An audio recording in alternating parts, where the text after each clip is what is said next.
Assalamu alaikum everyone. Hope you are well and doing great with my channel. আজকের এই ভিডিওতে আমি আপনাদের সাথে শেয়ার করব একটি অ্যাডভান্স ইংলিশ স্ট্রাকচার।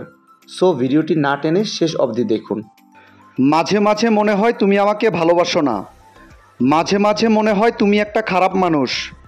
মাঝে মাঝে মনে হয় তুমি আর আসবে না।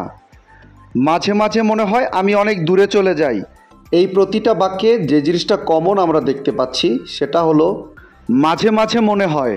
সো যখন আমরা কোনো সেন্টেন্সে এই ধরনের বাক্যটি দেখতে পাবো সেক্ষেত্রে আমাদের ব্যবহার করতে হবে সামটাইমস ইট ফিলস লাইক। এই টাইপের বাক্যগুলোকে ইংলিশে বলতে হলে সেন্টেন্স স্ট্রাকচারটি হবে sometimes it feels like plus sentence. চলুন তাহলে এই স্ট্রাকচারটি দিয়ে এক্সাম্পলগুলি দেখা যাক। মাঝে মাঝে মনে হয় তুমি আমাকে ভালোবাসো না। Sometimes it feels like you don't love me. Sometimes it feels like you don't love me. মাঝে মাঝে মনে হয় তুমি একটা খারাপ মানুষ। Sometimes it feels like you are a bad person. Sometimes it feels like you are a bad person. মাঝে মাঝে মনে হয় তুমি আর আসবে না। Sometimes it feels like you won't come again. Sometimes it feels like you won't come again. মাঝে মাঝে মনে হয় আমি অনেক দূরে চলে যাই। Sometimes it feels like I go far away.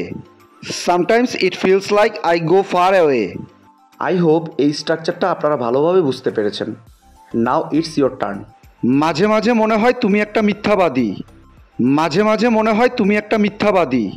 এই বাক্যটি ইংলিশে কী হবে আপনারা কমেন্টে লিখে জানাবেন।